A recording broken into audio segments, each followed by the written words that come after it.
Welcome to today's conversation with esteemed colleagues in Hypha, Arseny, Joachim, and Dominic. And today we're talking about building team culture from a zero hierarchy organizational perspective. How do we define, first of all, what is a team culture? What is that? And what does it typically look like in other organizations, in our experiences of centralized or pyramid structures, bosses, management, hierarchy? And then how can we contrast that from what a decentralized approach to team culture looks like? What are the nuances? And then we can talk about the steps. So how organizations or teams or communities, what steps they might take towards decentralizing their culture for the benefits that we believe that it can provide. Thank you for that lead question, Gabriel. Really interesting question, really important question. A question that many organizations that begin to use our platform will tackle.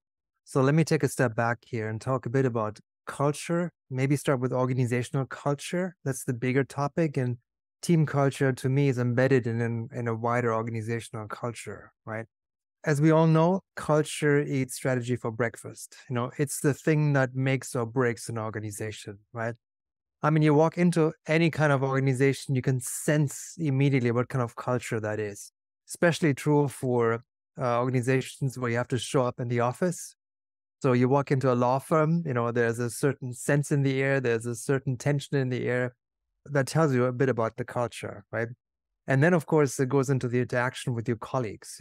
How do you talk to your colleagues? How do you show up inside the organization, in your meeting, towards your boss, towards your employees there? That all makes or breaks sort of what an organization is. So for me, it's a critical component. And coming back to Hypha now, it is something that we really paid a lot of attention to, cultivated a lot, and try to find a way to say, well, this is a DAO. This is an organization that is very much transparent. It's a very flat organization. The culture that we created, not really created, that came out of the interactions, of all of the Hypha members. You can't really create such a thing. You can't make it, push it into the organization. It's evolving. It's coming out of the interactions. It's coming off, how we show up every single day. Early on in the Hypha history, we had a game guide that came out of a broader principle-based document, out of sociocratic principles that we had. This is how we typically have meetings. They're not aggressive, they are inclusive, they're participatory, right? All of these are sort of already guiding posts that help people to understand what the culture can become or is like. But for us to say, hey, we build a culture of trust here. First thing we want to emphasize is anybody who walks in the door feels comfortable, feels safe enough to say, okay, I can speak up, I can reach out to others, I can have my opinion, I get listened to, and I can do this. It's a culture that encourages really sort of you to step up as your true self, and that for me is the first really fundamental aspect of Hypha, is that we encourage you to show up as your true self. Now, what does that mean? That means that you don't hide behind another face, like when you go to social media channels, right? You typically pretend to be someone else, right? A better person, a different person, You change your profile, you adjust your avatar, right? You put on a mask, right? At Hypha, we encourage you to do the opposite, right? To say, you actually take off your mask, you say who you are, you want your true, authentic self shine through. You take this as a foundational element, you change the trust and the culture entirely. And I think we were able to keep that. We want to know who you are. We want to find out more about you and why you're here. What is your passion? What drives you really? And then with that notion of, oh yes, I can actually speak up. I can tell you who I am. Then the conversation changes. It's okay for me to talk about issues. It's okay for me to show some vulnerability, right? And that sends a signal to others to say, oh, then we can try that too, even though they might come from different types of organizations. And that's the last thing I wanted to mention about this, is it's hard for people to enter an organization like this and not feel like safe enough to try, right? It takes people time to readjust, to really notice what's going on, right? And that they can behave differently than you would in a traditional organization, right? traditional organization means you're working within a hierarchy, within your boss, your employees. There are certain rules, and there are a lot of hidden rules also in this kind of organization that you have to adhere to. Because if you don't, you're out, you're fired, right? End of story, right? So here it's like, oh, what happened in this space? What do I do here, right? it's a whole reorientation. There are quite a few steps you need to take to figure out what's really going on here and how far you can take that, and what it means, to become part of this new kind of work environment. Really, that's what we see here evolving. It's hard to define what is the flavors of culture, but risk culture is one kind of example where people will either be encouraged to take risk or they'll be reprimanded if they do something that was seen as risky. So that's one aspect of culture. Other cultures are, well, we need to be experimental, we're learning, we're not sure, we want to 10x, we don't want to just keep the status quo. So just a culture in terms of risk is one massive can of worms, and that's just one label, one issue. Another would be the work ethic culture. What kind of work ethic do you have? Some organizations today, it's quite amazing to see a lot of companies offering unlimited vacation time. It boggles my mind how companies can do that. I actually remember reading a book by Ricardo Semler, a book called Semco. He was a Brazilian entrepreneur. I believe he inherited a very successful company from his father, but he turned it into an enterprise, like a massive company. And he had a very open work culture, work ethic culture. People were encouraged to not sit at the same desk every day so that their boss, their manager wouldn't know where they are. So they could feel at liberty to get into the office late because the boss wouldn't know either way. All right. They were encouraged, if their children had a school event, they were encouraged to be able to go to the children's school event. They were encouraged to go for the morning playing golf. They had hammocks in a certain area of the building. You could go and have a afternoon nap. So this kind of a work ethic culture, it wasn't to say that they think that people should be lazy, but they understood that there is a work-life balance, that and other organizations are like, how come you're not here at 8 a.m. and you're not leaving at 6 p.m. every day? That's the kind of work ethic culture that other kind of corporations have. So there's so many types, there's so many facets of culture. Another one I just mentioned quickly is a learning culture. Are we supposed to know how to do things, or do we understand that we're on a learning curve? And I've seen that play out in different organizations as well. Arsene. Yeah, I think it's interesting. I was thinking about it, and you now kind of confirm it with your comment. I feel that in DAOs, compared to traditional organization, culture, which for me before it was like, what's culture? And then it's like atmosphere. I think Joachim said atmosphere. I think that's the for me much better kind of word for it. But I feel in traditional organization, you have kind of people at the top dictating that. They said, okay, we are kind of startup and we are going to have like risk culture, or we are going to have risk averse culture. And in DAO, nobody can says that. I mean, I can says, let's be risk averse. And if that does not match with you, there is one key thing that is missing, and that's that I cannot apply any force on you. So because I cannot apply any force on you, and I think that's what Dominic is always mentioning in last few talks, and kind of I think that was for him, I feel the biggest discovery, because he always mentioned this thing that because there is no way that anybody can put any force on you, like that, then the things change. So I feel the culture in this space really emerge.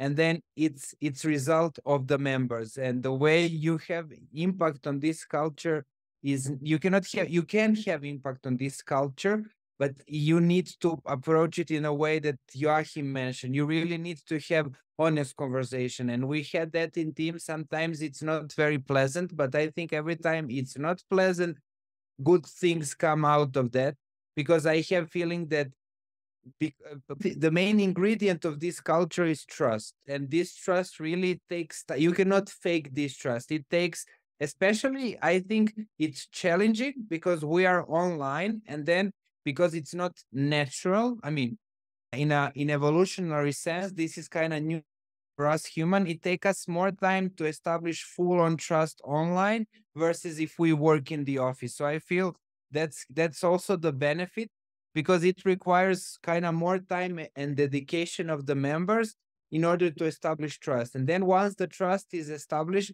I think we are all moving things in certain direction. And I just sense, for example, like Dom and you, Gav, when you came, kind of how things changed and how in terms of culture. So I sense that like at the end, it's about people who are there, and your way of influencing that is kind of through voting, right?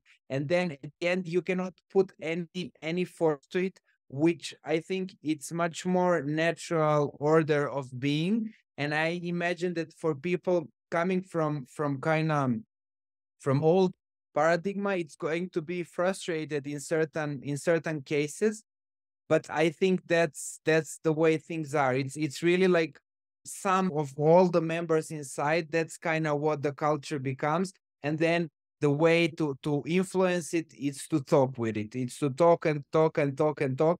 And that sometimes kind of takes time, but that's the only way that you can influence the culture, I think, in this space. I agree, Arseny. I agree with Joachim's points too, and I think this is something that we've all been discovering recently and at deeper levels, not just the general idea of it, but it's been manifesting in ways that I think are even more complex than I imagined initially or experienced. And one of those realizations was around the idea that not only do people feel like they can share their ideas without retribution, being fired, being afraid, but they can also push back.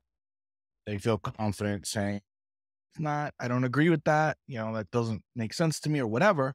And so I do think it creates probably a little more friction, a little more conflict, but as long as you manage that in a meaningful way with the right kind of respect and language for one another, it's awesome. Because what you're doing is you're just, crafting ideas, you're evolving ideas, you're sometimes destroying ideas, bad ideas, right? But nonetheless, you start to get a real two-sided conversation. The group workshops things in a different way that I haven't seen in other places, I mean, people tend not to speak up in I'll call it employee manager environment unless they feel very, very strongly, like almost an overwhelming urge. Not all, of course, people who are extremely confident and so on and so forth. We're not talking about the outliers, but it's a completely different thing. I'm almost starting to become a little obsessed with this. I'd love to see research on like changes in blood pressure and, the dissemination of ideas in a DAO, because like you could measure some of this stuff, just how many more ideas come up.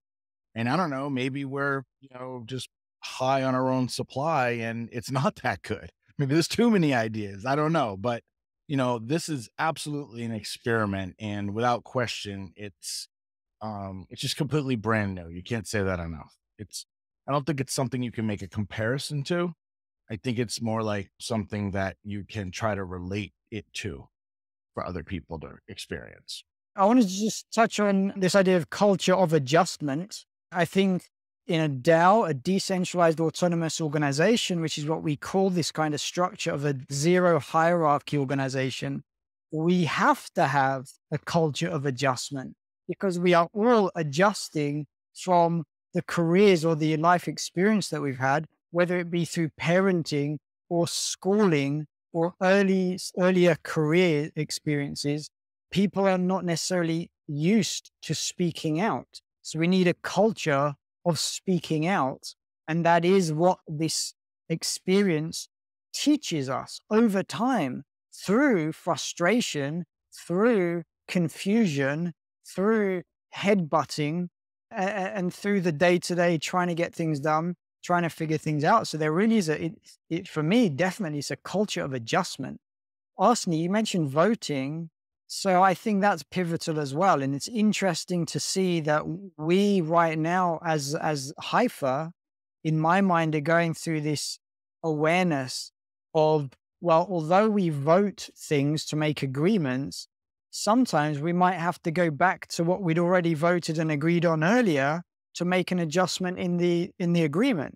So it's a repetitive voting experience where there's more voices, hopefully being able to speak out, adjusting to the way of used to do things.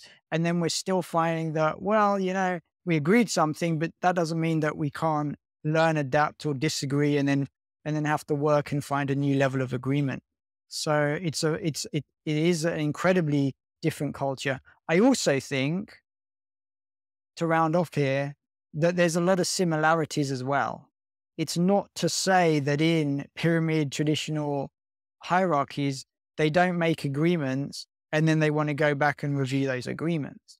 But there's just a different quality, a different poignancy to how we have to approach it in our culture of adjustment or our zero hierarchy organization. And also, just to add to that, I think we mentioned that in every episode, but I think it's important that this thing of kind of breaking preconceived notion, because I consider everybody that we currently have in a team, in a sense, like being outlier in terms of current system, but then even in our kind of current environment, there is still friction in terms of speaking out and all of that. Not because there is boss, but I think, as you mentioned, because they are like things that you are used to, and now it takes time to break.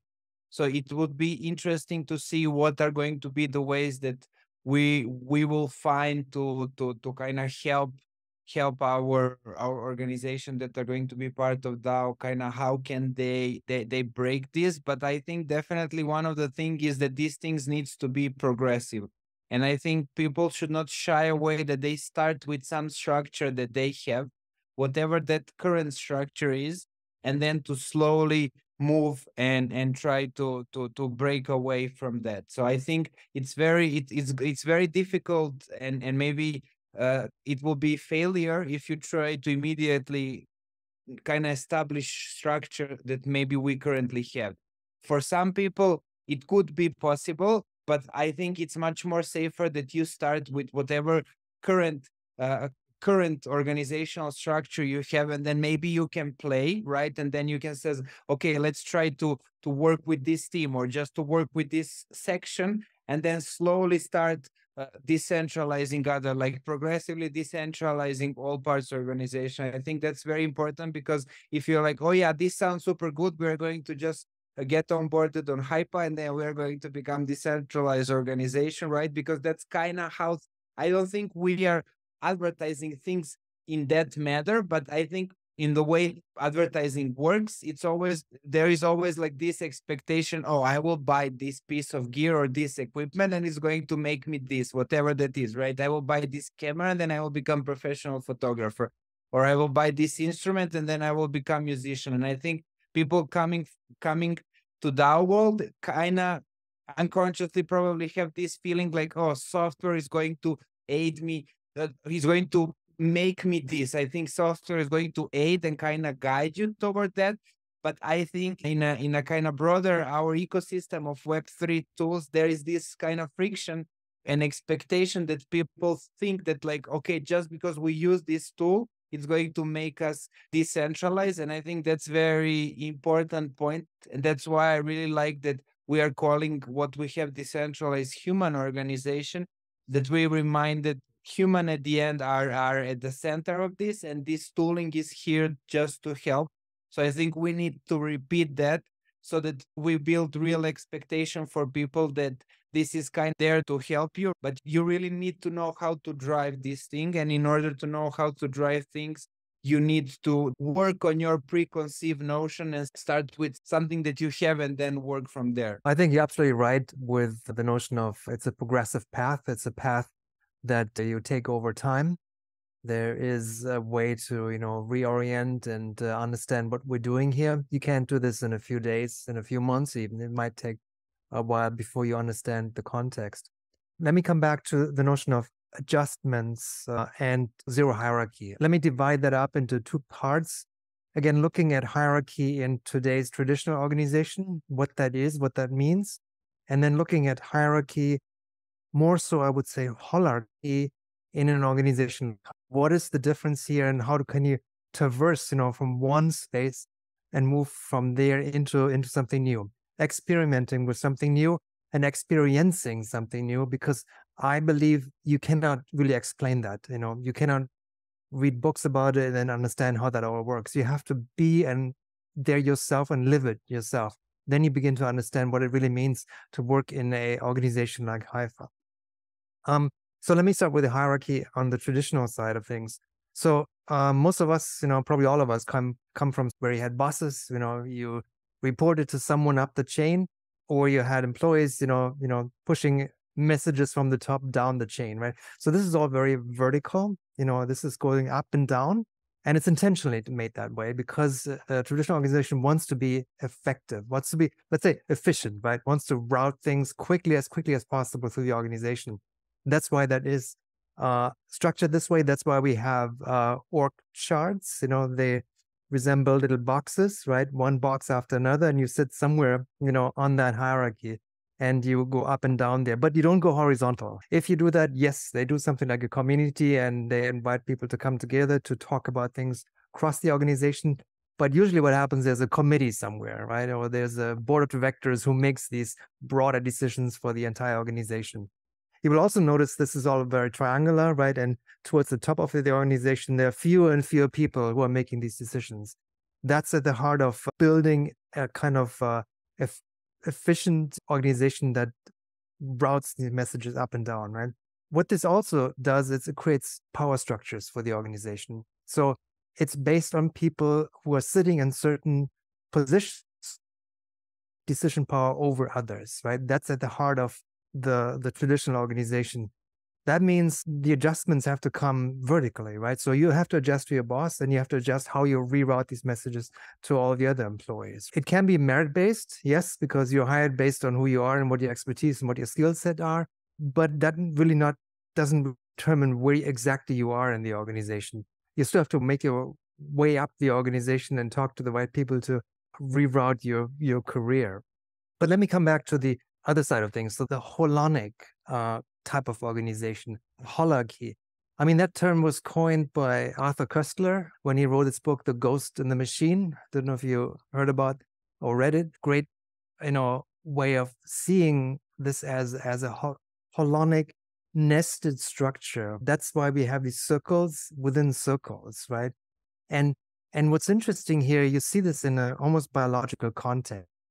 So there's this tendency in holons to either preserve, what we have, or to integrate stuff into other parts of this to make up the larger whole. And that's really a polarity here that you see in holonic organization. So there's the self-assertive aspect of that to say, whoa, I'm an entity in that organization. I want to preserve that, keep it as much as possible, right? Don't change me, right?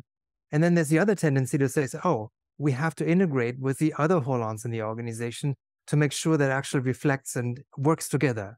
It's kind of an organism in that way, meaning they're different organs, and they have to work together. Just like in a biological body, right? I have organs and they can't do their own thing and, go out and decide things on how they think it works. They have to relate and depend on the other parts of this organism, right? Hence, a lot of the things we're doing with sociocracy and other, principles are sort of leaning into biomimicry, right? To create that kind of resilience in the organization, that kind of autonomy inside the organization, that kind of symbiosis to say we're working on this together and the sum of the parts is much bigger than if everybody would try it on its own. What that means is it's just a different kind of hierarchy. It's a natural hierarchy that's also a tree structure, because if you take a traditional organization, that's a tree structure, right? You take a holonic organization, you put that on a piece of paper, well, guess what? The tree structure, almost identical, but the assumption of both of these parts are completely different. If the one is sort of the power structure, the top down, the efficiency, the holonic structure looks at this in an organic way. And this is why also it is so important to look at our organization with the lens of relationship management.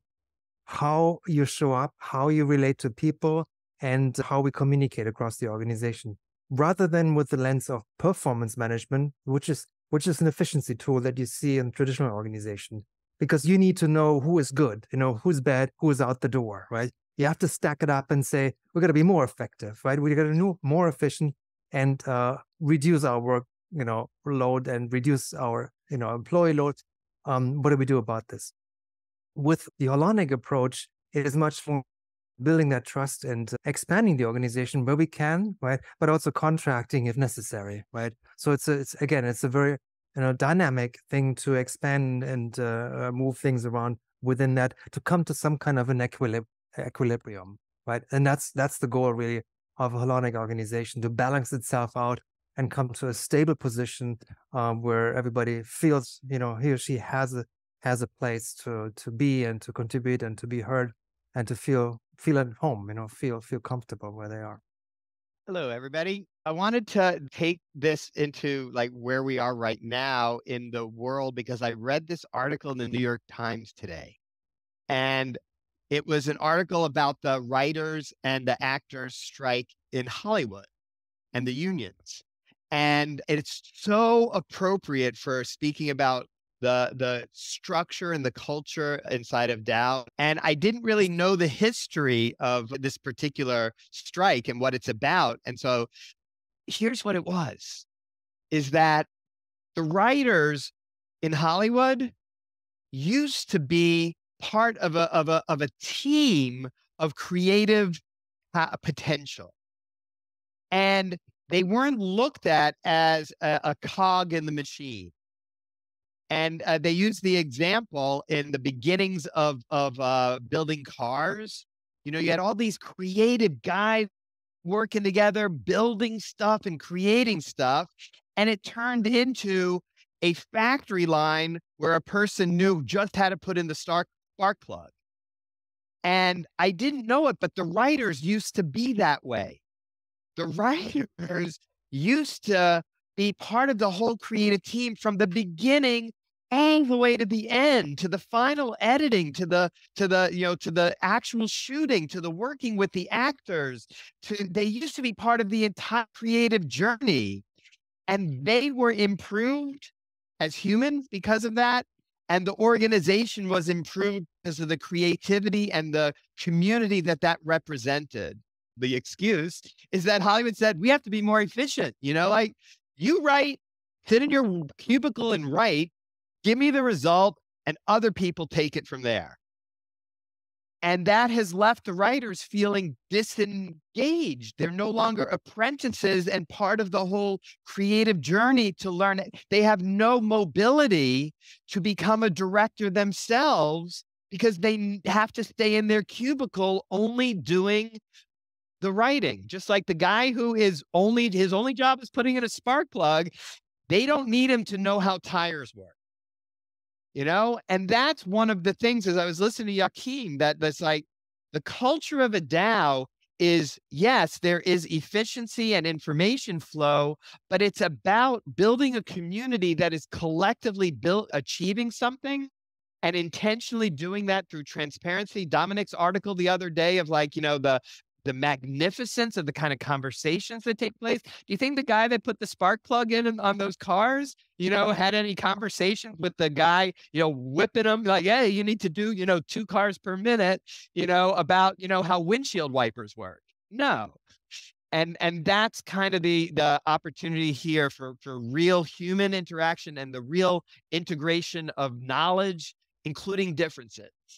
Yeah, I think that's great, Mark. And I was also really thinking to connect what we discussed to the kind of zeitgeist of our time. And I really feel that we are moving, and compared to the previous decades, we are moving very fast in terms of change. And I think this change is kind of from mind to heart. And I think in this change, I feel like old structure are kind of slowly dissolving, and because they're dissolving, I sense that like all of these things are kind of going to get even more radical until they dissolve, right? So it's like people will become even bigger machines in previous period before kind of these things crumble. So I sense this thing with writer strike as kind of part of that, because they are trying to approach like things are changing and things almost like things change, right? But they are not adapting, so they try old strategy even harder. Like, let's try to control even more, and then at the end it's like self-destruction. In those terms, it's like really this what Joachim mentioned, that we are not kind of managing metrics, but rather managing relationships. I think it really opens up this space for creativity. So in terms of kind of bringing the movie forward, it would be interesting to see how the future of movie making can be done by DAOs. But I sense this space really open thing for creativity. And then at the end, I really feel Gabriel is here, and he is like really bringing agile perspective to our DAO. And I know reading of agile from the beginning, and at the beginning kind of Martin Forward, who was one of the initial kind of person who signed the document, he was always advocating that this thing is like developers are not just coding monkeys. And then he right now kind of, although he's paid a lot, he's constantly kind of current state of agile industry, because things become all about people who are then consultants, and then they kind of build this methodology just to earn money, and things are not really the way they are. And I really feel like after, I think Agile Manifesto went in 2000, now it's 2023, I feel that in how I see initial idea of agile is actually able to kind of manifest in DAO space in full potential, where there is no hierarchy. Because I feel really that everything that was kind of happening with agile in terms of tech circle was not real agile in a pure way, but I sense that in terms of working culture and initial agile manifesto, which was not agile as a sense, was not made as methodology, it was just made a set of principles that then each organization adapts. And then in that case, it was very open for interpretation and very open for kind of way to implement it. So I just sense that agile is like we are going to see real agile in DAOs. But yeah, Gav raised hand, so I'm interested to hear what he thinks about. Yeah, and it's slightly technical, depends on the audience, but agile methodology is a very interesting subject. A part of that happens in the product and development teams is something called continuous integration and continuous deployment. And another thing that is used in development teams is called responsive development. And this is being agile, just as we'd think of the word agile enough to respond to opportunities that we see emerging out of customers and product performance, and trends and events and behaviors that we identify, and think new customers and what they need. It's that ability to be responsive, to have agility, rather than get stuck in slow moving processes or agreements. So maybe that helps us to transition the last few minutes on what do we see as steps or tips that support teams, communities, and organizations that would like some of these benefits of being more agile, being more responsive, having a more decentralized culture. How do they start? What do they have to think and do? And what kind of meetings do they have to have without necessarily having the tooling that Hypha has available, or just literally day one, what do they do tomorrow morning to go in there and start becoming more of a culture of adjustment and learning and openness and less hierarchy? How do they make that start? Any thoughts? One of the first things that you would need to do in a traditional org is start distributing the power effectively. Maybe something like what Ray Dalio did with Bridgewater so famously, having these like employees, the team members kind of score one another, right? And that's your review, right? It doesn't just come from some superior. It's the total score from the people you interact with at Bridgewater every day. So the teams effectively evaluate, right? So the evaluation is not just one individual, because there's so many problematic elements to that, beyond the fact that the the power asymmetry is 100% to zero. It's also that sometimes you just have somebody that you don't click with. It's not necessarily that they're a bad manager or you're a bad employee. It's just a bad match, right? And I think that's another element to the DAO is there's a easy pathway for doing a fair amount of independent work. And I could see that even if someone were, say, we'll call it purposefully antisocial for that reason, say, it could work. I mean, it really could, as long as they perform their duties and at least participated in a minimal amount of communication to be effective, right?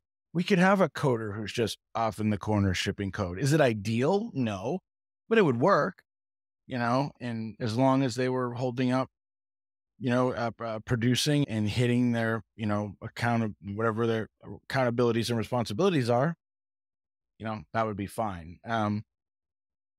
And I think some of the other stuff is it's just so much of it's just going to be, leadership, right? Like there's the consistent concept and idea that when you're a founder, the company can only go as far as you can grow. There's some rate limiting to some degree. There's some limiting to your capacity as a leader, a human being, and so on and so forth. Now, obviously, that's not cut and dry because I don't know how you could possibly look at, say, a 25-year-old Mark Zuckerberg and say he grew enough to be a multi-$100 billion corporation. I don't know. Maybe he did, right? Maybe that's some part of him. But there's something to be said for setting an example. Right. Leadership has to set examples. Culture's gonna come from there. Culture's gonna come from the oldest employees, the people who've been there the longest. There's an automatic amount of status that comes with that. And then I think it's about awareness. It's having a commitment in a company to find those other power asymmetries. Like, where are there other problematic areas where individuals can be discriminated against consciously or unconsciously? And it's often unconsciously. But it's really about, is that the kind of culture you want to build? Are the leaders reinforcing it, not just saying it? Words don't mean anything in culture. Words don't mean much to other human beings, right? It's so much about interaction and body language and all the nonverbal communication, how you carry yourself and so on. So I don't think that changes too much from a DAO to an organization. But if I was an organization considering that journey to becoming a DAO, I do think there's some intermediary steps that they could try that would help in many ways. Thank you, Dominic. What I would suggest here is looking for new kinds of role models, new kinds of organizations that are not coming out of the legacy operating system of today's organizations. So when you mention someone like Mark Zuckerberg, that's a classic example of a legacy operation, a legacy organization that is in the business of extracting data, right? You're the product, you give the data, and you get what you deserve, really, by being there. Again, with the mask, with all the other notion of changing who you are. Now, what does that mean for you then if you want to try something new? Stepping out of the legacy operating system into a new kind of operating system. At Hypha, we call that the DAO operating system. But it doesn't mean you have to understand what a DAO is at the beginning. We're looking for some principles here, really, to say, do I align with this new principle? Let's take one of them, which is part of the DAO letters, right? Which is A, stands for autonomous. So see if you can find a team that's becoming more autonomous inside your organization. Give them more space, give them more room to operate, trust them to do the right thing. And then just experiment with that as one way to do it. Look at the values you see inside your organization. If transparency is one that doesn't exist, everything's opaque, well, take a look at what happens if you suddenly change that to a more transparent environment. If commitment is just tied to how often you show up and, put your time into the organization, take a look at commitment from other perspectives, like how committed and how attracted you feel to work for an environment like that. Or reciprocity. See how your voice actually comes across and is received by the others and reciprocated by the work you do inside the organization. So there are many ways of actually looking at the values of the organization, try to twist it a little bit and try to put it into a new container. And that brings me to the last part, which is to say, you can always try it out. Try out how this new container might look like, this new vessel, that might take you into a new territory that you haven't explored before. Big example is Hire, is an organization, manufacturing organization in China that tried micro enterprises.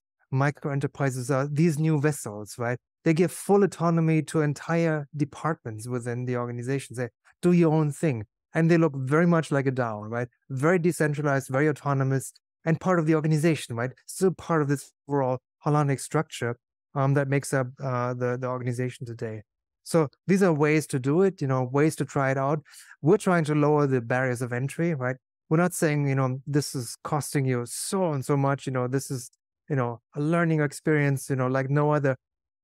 It is the experiment itself. It is the experience, that you can have by just doing it, and see how it works for you. And we're inviting everyone to try it out and see how you can take the first steps into this new world that we're all building together, right?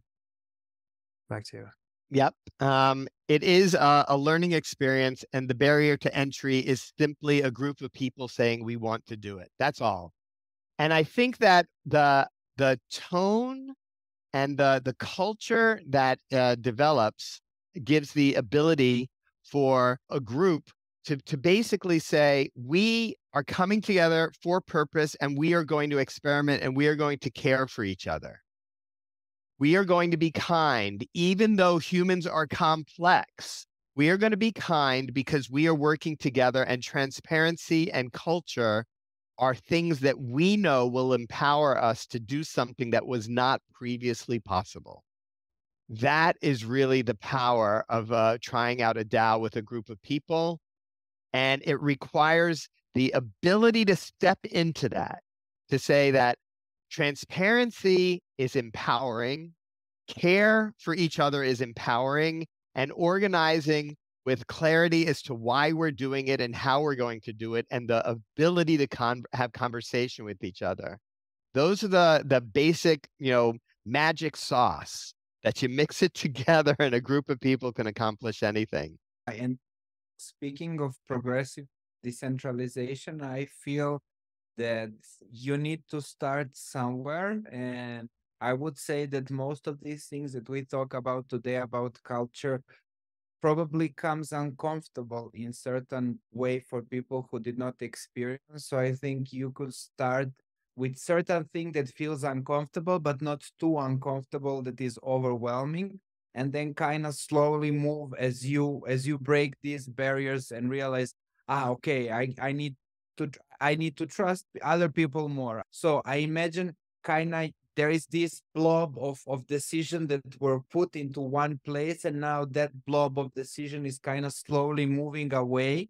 And in that process, it's like one by one. I imagine there are like lines between where they were, like decisions towards spreading out.